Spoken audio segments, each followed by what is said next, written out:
Hello बच्चों, नमस्कार। आइए, स्वागत है आपका एक फिर से नए वीडियो में। क्लास 11th केमिस्ट्री हम लोग कर रहे हैं। चैप्टर का नाम है इक्विलिब्रियम।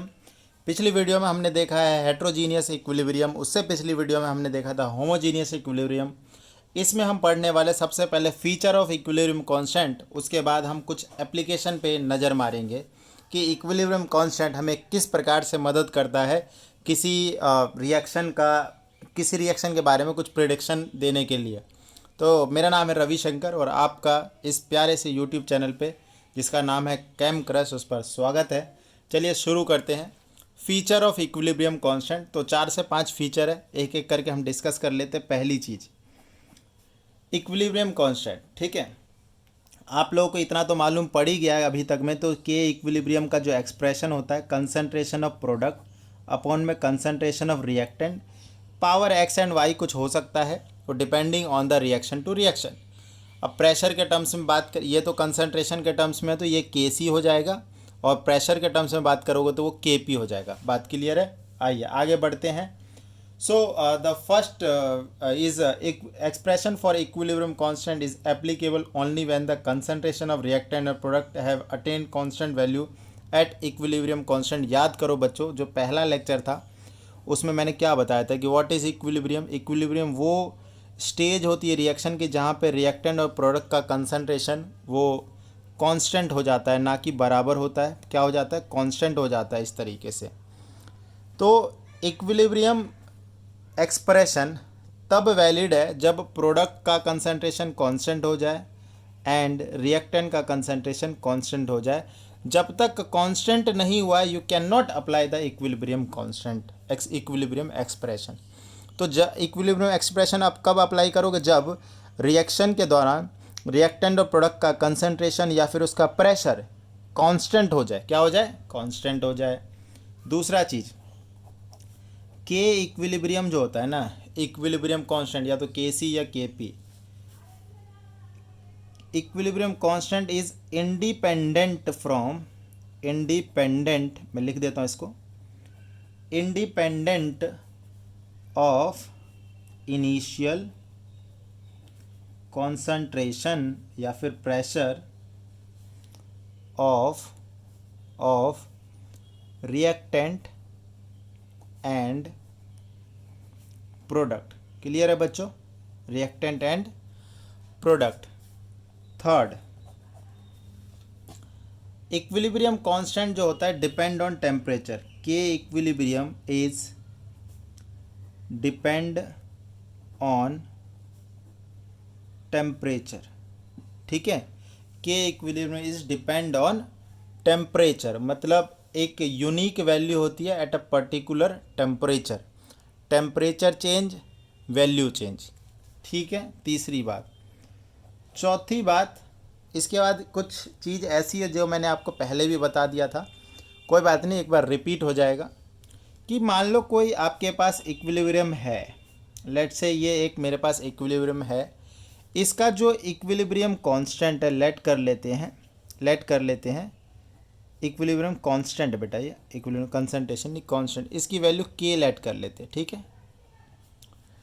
तो अगर आप इसको रिवर्स करते हो ना, B2A, तो इसकी जो इक्विलिब्रियम कांस्टेंट होगा वो हो जाएगा 1/K, रेसिप्रोकल हो जाएगा। क्लियर है?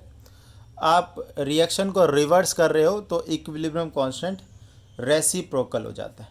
क्लियर है? दूसरी चीज़, अगर इसको आप मल्टीप्लाई करते हो, मान लो 2 से आपने मल्टीप्लाई किया है, तो जो के इक्विलिब्रियम है वो स्क्वायर हो जाएगा जो इनिशियल रिएक्शन था उसका।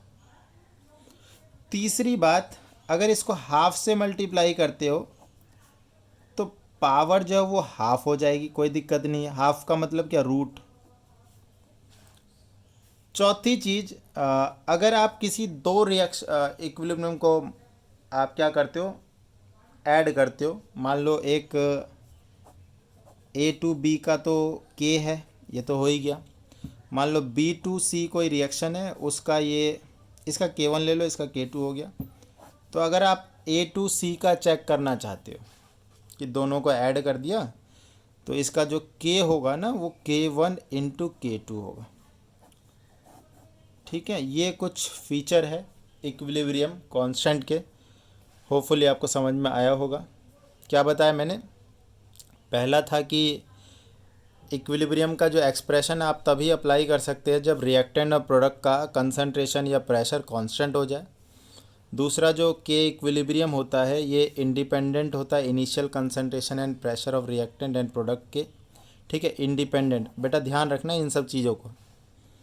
तीसरा, के इक्विलिब्रियम की जो वैल्यू है ये टेम्परेचर पे डिपेंड करती है। चौथा, अगर मान लो ये इक्विलिब्रियम कांस्टेंट है तो ये कुछ, अगर इक्विलिब्रियम कांस्टेंट में ऑपरेशंस कर रहे हो, आप रिवर्स कर रहे हो, तो इक्विलिब्रियम कांस्टेंट की वैल्यू रेसिप्रोकल हो जाएगा। अगर किसी नंबर से मल्टीप्लाई करोगे तो वो पावर में चला जाएगा, चाहे मल्टीप्लाई इंटीग्रल हो या फिर नॉन इंटीग्रल हो। आप अगर दो इक्विलिब्रियम को ऐड कर रहे हो तो उनका जो इक्विलिब्रियम कांस्टेंट की वैल्यू है वो आपस में मल्टीप्लाई हो जाती है। ठीक है, इसके बाद हम जो है एप्लीकेशन ऑफ इक्विलिब्रियम कांस्टेंट, तो वो एप्लीकेशन ऑफ इक्विलिब्रियम कांस्टेंट में हमारे पास 3 एप्लीकेशन है। एक तो एक्सटेंट ऑफ रिएक्शन बताने के लिए कि रिएक्शन शुरू हुआ है, कि रिएक्शन इन बिटवीन है, कि रिएक्शन ख़त्म होने वाला है। दूसरा, डायरेक्शन ऑफ रिएक्शन में कि भाई फॉरवर्ड जा रही है कि बैकवर्ड हो रही है। और इक्विलिब्रियम कंसंट्रेशन की वैल्यू निकालने के लिए। ये 3 बातें हम बच्चों बता सकते हैं किसके, इक्विलिब्रियम कांस्टेंट के आधार पे। ठीक है, चलिए शुरू करते हैं इनको। सबसे पहले नंबर पे पहला, predict the extent of reaction. आप हेडिंग लगा लीजिए इसको बहुत अच्छे से। बहुत ही साधारण और सरल शब्दों में हम आपको बताते हैं इस चीज़ के बारे में। देखो, बहुत सारी रिएक्शंस होती है, बहुत सारी इक्विलिब्रियम्स होती है और उनकी अपनी अपनी इक्विलिब्रियम कांस्टेंट की वैल्यू होती है। तो आप एक चीज़ का आप ध्यान रखिएगा बच्चे, अगर मान लो कि ये लाइन मैंने बना दिया, यहाँ पे वैल्यू मैं डाल देता हूँ 10⁻³ यहाँ मैं वैल्यू डाल देता हूँ 10⁻3 और ये देखो, तो देखो अगर वैल्यू 10⁻³ से कम रहती है इस रेंज में, ठीक है, 10⁻³ से कम वैल्यू है अगर इक्विलिब्रियम कांस्टेंट की, तो इससे आपको ये आइडिया लगेगा जो रिएक्शन है वो अभी ढंग से स्टार्ट भी नहीं हुआ है, मतलब आप नेग्लिजिबल कह सकते हो। मतलब यहाँ पर अगर आपको लिखने के लिए बोले तो आप क्या लिखोगे, reaction is hardly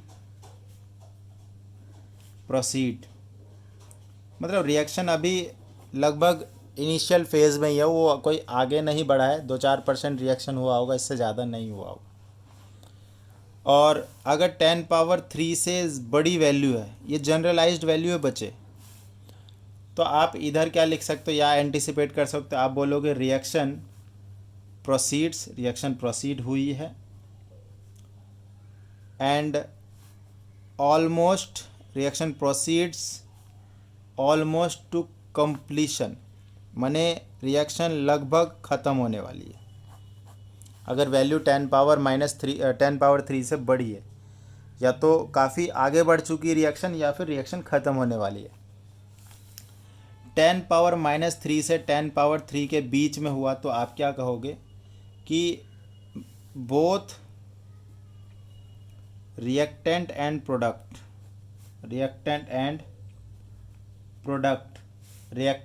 product are present at equilibrium. ठीक है, तो ये चीज़ है, यहाँ से हम आइडिया लगा सकते हैं कि केसी की वैल्यू, ये केसी की वैल्यू बचे, ये किसकी वैल्यू, केसी की। तो आप जस्ट केसी की वैल्यू देख के आप ये प्रेडिक्ट कर सकते हो कि रिएक्शन कितनी हुई है, शुरुआत हुई है, आधी हो गई है, ख़त्म होने वाली है और क्या है। ठीक है, तो ये हमारा था पहला application, that is predict the extent of reaction. Now अब बात करते हैं predict the direction of reaction. Direction of reaction, तो बच्चों डायरेक्शन ऑफ रिएक्शन पता करने के लिए एक टर्म होता है रिएक्शन कोशेंट। क्या होता है, रिएक्शन कोशेंट, इसको ना क्यूसी से रिप्रेजेंट करते हैं। अब ये है क्या, जैसे कोई रिएक्शन हो रही है, ए टू बी में रिएक्शन हो रही है, अभी वो इक्विलिब्रियम पे नहीं है। इक्विलिब्रियम पे नहीं होने का क्या मतलब है, या तो इक्विलिब्रियम अटेन करके आगे बढ़ चुकी है या अभी तक इक्विलिब्रियम अटेन नहीं हुई है। इसको बोलते हैं रिएक्शन कोशेंट। सेम एज जैसे इक्विलिब्रियम कांस्टेंट निकालते हैं, ये भी ऐसे ही निकाला जाता है। जैसे कोई एक रिएक्शन है A plus B C plus D, अब ये हो सकता है कि इक्विलिब्रियम पे हो भी या ना भी हो। कैसे पता चलेगा? देखो, इसकी कुछ ना कुछ वैल्यू रहेगी इक्विलिब्रियम कांस्टेंट की। लेट से के इक्विलिब्रियम बराबर 100 है एक स्टैंडर्ड कंडीशन में, लेट कर रहे हैं, आप ध्यान देना इस चीज़ को। इसका के सी मान लो, इसको ये के सी है, तो इसका क्यू सी कैसे निकलेगा? क्यू सी निकलेगा concentration of C, concentration of D, concentration of A, concentration of B, वही प्रोडक्ट अपॉन में रिएक्टेंट। क्लियर? ये है क्यू सी। तो अब जरा देखो, जैसे हमें के सी निकालना है, के सी सॉरी इतना है, तो के क्यू सी की कुछ ना कुछ वैल्यू आएगी। अगर क्यू सी की वैल्यू के सी से कम हुई, मतलब 3 रिजल्ट आ सकते हैं, या तो ये वाला या फिर ये वाला, यही 3 पॉसिबल रिजल्ट है। अगर ये वैल्यू कम है ना, उस समय इन दोनों में, इसमें रिएक्शन इक्विलिब्रियम अभी अटेन नहीं हुई है। इक्विलिब्रियम अटेन नहीं हुई है। इक्विलिब्रियम अटेन करने के लिए रिएक्शन मूव कर रही होगी या तो फॉरवर्ड डायरेक्शन में या बैकवर्ड डायरेक्शन में। तो जब अगर क्यूसी कम है तो ये रिएक्शन मूव कर रही होगी फॉरवर्ड डायरेक्शन में। अगर क्यूसी बड़ी होगी केसी से तो रिएक्शन मूव कर रही होगी बैकवर्ड डायरेक्शन में। और अगर क्यूसी बराबर केसी होगा तो रिएक्शन एट इक्विलिब्रियम, ये इक्विलिब्रियम स्टेज को रिप्रेजेंट कर रहा है। क्लियर है? तो डायरेक्शन ऑफ रिएक्शन निकालने के लिए आपको रिएक्शन कोशेंट की हेल्प लेनी पड़ेगी। इसके लिए एक एग्जाम्पल हम करते हैं सो दैट कि आपको चीज़ें समझ में आए। ठीक है? एक रिएक्शन है 2A gives B plus C, और इसका Kc की वैल्यू बचे हमें गिवन दे रखी 2 × 10⁻³ ठीक है, पर्टिकुलर। और इस रिएक्शन की जो कंपोजिशन दे रखी है A B C सबका कंसंट्रेशन दे रखा 3 × 10⁻⁴, 3 × 10⁻⁴, 3 × 10⁻⁴। पूछ रहा है कि ये रिएक्शन किस डायरेक्शन में मूव कर रही है, या फिर क्या ये एट इक्विलिब्रियम है। तो ज़रा देखो क्यूसी कैसे निकालेंगे। केसी तो इतना है, क्यूसी निकालना वही concentration of B, concentration of C upon में कंसंट्रेशन ऑफ ए का स्क्वायर हो जाएगा। तो देखो 3 × 10⁻⁴, ये 2 बार है ना, स्क्वायर हो जाएगा। और नीचे में भी इसका स्क्वायर ही है, तो 3 × 10⁻⁴ स्क्वायर हो गया, कट के 1 आ गया। अब देखो ये जो के सी ये है कितना, ये 0.02 है। तो हेयर जो बच्चों जो हमारा ये जो आया है Q C is greater than है ना के सी। देखो आप यहाँ पे, देयरफॉर रिएक्शन किस डायरेक्शन मूव कर रही होगी, फॉरवर्ड।